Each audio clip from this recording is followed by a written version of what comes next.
Hello everyone, welcome back to the channel. I am FPL Rondo, and what we're going to be going over today are players who I believe to be a bit overlooked within the FPL community. These players will have under 10% ownership at the time of recording. This very well could change come the Game Week 1 deadline. These numbers could very well bounce above 10%, but we'll just have to see. I'm also going to go over some players who I believe to be a bit overhyped within the community. These players have quite a lot of ownership, and I can't really understand why. So we're going to go over all of that in this video. Stay tuned and subscribe if you enjoy. The first player that I want to discuss is Martinez, the goalkeeper for Aston Villa.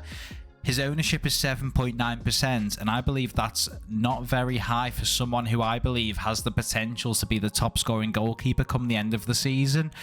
He is in a great Aston Villa defence and a great Aston Villa team in general, and with his saves, and he's very well known for his penalty saves as well, he could be an absolute monster come the end of the season, and he could be a fantastic pick to just set and forget in your team. Just put him in the starting 11 and just leave him as your primary goalkeeper, and just have a 4 million backup who potentially just plays every now and then if required, like Matt Turner, who's currently in the middle of transferring from Arsenal to Nottingham Forest, so that is very much on and could be done within the next sort of a few hours, days, and hopefully completed by Game Week 1 deadline for those of you with triple Arsenal. But back to Martinez, I do think that he is very consistent. We've seen it time and time again that he is a great option for Fantasy Premier League, and I would very much consider him in my team as if I wanted a differential goalkeeper instead of Onana, Ederson, people like that, who are very much in the limelight. My next pick is very much dependent on if Mohamed Kudus joins them or not. I could be saying that name wrong, so just correct me in the comments if I am absolutely wrong there. But I'm going to go with Solly March of Brighton. His ownership is 2.8% at time of recording, and I do believe that is very much down to Mitoma having the spotlight over him, and with them having the same value, I do believe that a lot of people are shifting towards Mitoma just because of last season and how he performed and how he was very much the talisman of that Brighton team last season. But I do think Solly March, who has very similar stats, if not better, could be a fantastic, very good differential this season, again assuming Kudus doesn't join them, because having a look at Kudus's positions last season and throughout his career, I believe he does favour the right wing over that left wing, and although he can play central, it does seem like his preferred position is in that Solly March right wing position, so that is something to look out for. But yeah, assuming Kudus doesn't join them come the start of the season, I do believe Solly March is a fantastic differential going into the Game Week 1. My next pick is going to be another Brighton asset, but this time from the forward position. This is João Pedro, and his ownership currently is at 8.2%, but I do believe this could even go up to 20% come the start of Game Week 1. His price of 5.5 million is fantastic, and it really gives you the opportunity to free up funds for other positions in your team. He is on penalties. We have seen him take one in pre-season and he scored, and he has been getting good minutes and scoring throughout the whole of the pre-season. So assuming he keeps this form up and gets game time at the start of the season in Game Week 1, Game Week 2, and actually gets off to a good start from the go, he might be a consistent player for Brighton and gets those minutes ahead of Danny Welbeck, Evan Ferguson, even Enciso fighting for his position potentially. So I do think he is a fantastic option and frees up a lot of funds, especially at 5.5 million. So honestly, I don't think much can go wrong here. Just he's in my current draft, so I do think I will be going into the start of the season with him.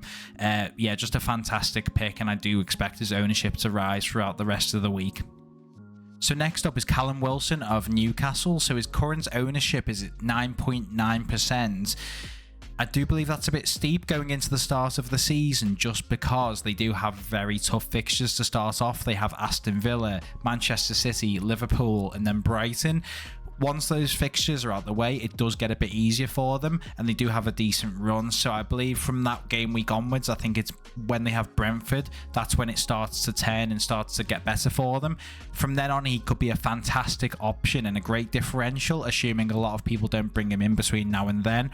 In that Newcastle team, assuming he gets the minutes and Isak does stay pushed over to that left side and isn't competing with Wilson for that striker role, he could be a fantastic differential. But yeah, it's all down to the minutes for me. So we're now going to go over players who I believe are a bit overhyped and are in quite a lot of FPL teams based off of ownership numbers. And I think that although they could be very good options, I do believe that the money spent on them could be better spent elsewhere in your team, just based on the price point that they've been set for this year. And we're going to go over these now. First up here is Kieran Trippier of Newcastle, and it's 6.5 million and 35% ownership. I'm a bit unsure by it just because I do believe the 5 million and 5.5 million range for defenders is the perfect sweet spot. You've got Luke Shaw, John Stones, Gabriel, Estepinian, Chilwell, James. There's so many options around that price point which could do similar point scoring to Trippier, if not more, this season, especially with Trippier having to now focus on Champions League as well, and he will probably play in both of these, both the Premier League and the Champions League. I do think it's a risk, and I think that the 5 and 5.5 million defenders are more value for what points you'll be getting from them, and then you can use that extra million or million and a half to put into a midfielder or an attacker, and basically get more points in the more advanced positions.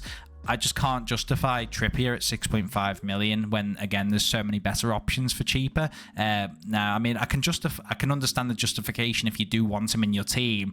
I just will not be doing it myself.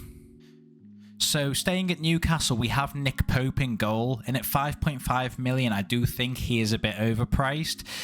Usually I would not want to spend more than 5 million on my goalkeeper just because I want to put as much of my funds as possible into the outfield positions where you can get those higher points per game. He is a good option, don't get me wrong, and his points last season were fantastic, and I think it is justified that he does get that 5.5 million price tag on him. But at 12.5% ownership, I do think you could get better players like Onana of Manchester United or Martinez of Aston Villa. I think those two will be the top performers this season in goal. And at 5 million for both of them, you could put that extra 0.5 million saved into an outfield position and upgrade one of your players.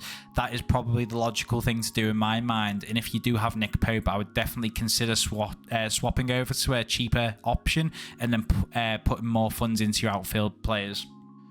Darwin Núñez is next up on the list, and at 7.5 million and 16.5% ownership, I do believe that is a bit high, bearing in mind that in the last 2 games of pre-season we have seen him benched, so that does just highlight the minutes risk that he is in that Liverpool team with so many attackers.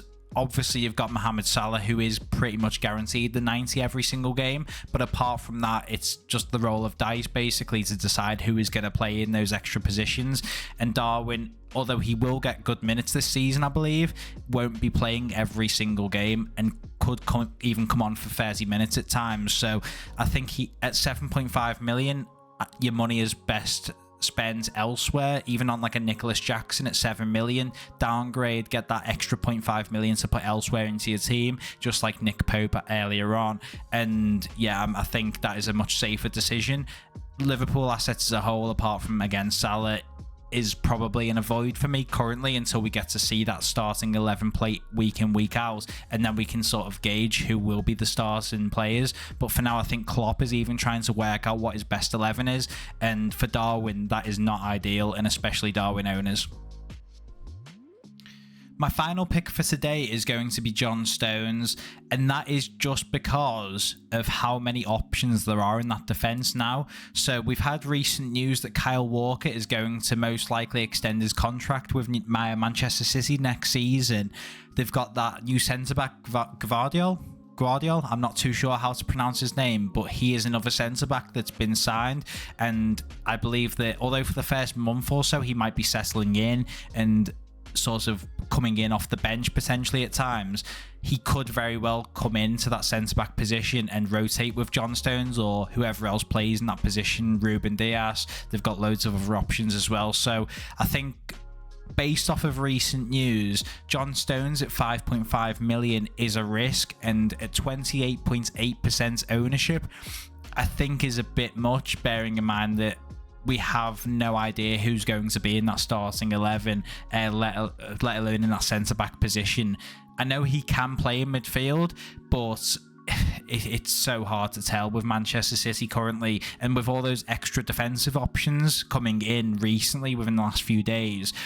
It just makes John Stones a much riskier pick, and I do expect that after the first few game weeks, and if there is a bit of rotation, his ownership numbers will drop drastically, so we'll just have to see with time. But I think John Stones is an avoid going into the start of the season, and you're probably best putting your money elsewhere into either Ederson if you are wanting guaranteed Manchester City defense points, or into like a Luke Shaw or something like that. But yeah, John Stones to me now is an avoid until we get further information.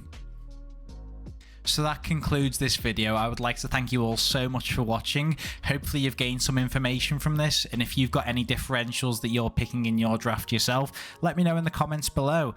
Who do you think is overhyped going into the start of the season? Again, let me know in the comments below. If you have enjoyed, be sure to give it a thumbs up and subscribe if you are new around here. I will be posting lots of videos throughout the season, so be sure to stick around. I do have a Twitter and a league as well, so if you want to join that, the code should be on screen somewhere throughout this video, just like the previous video. So yeah, I'd like to thank you all so much again for watching, and have a nice rest of your day.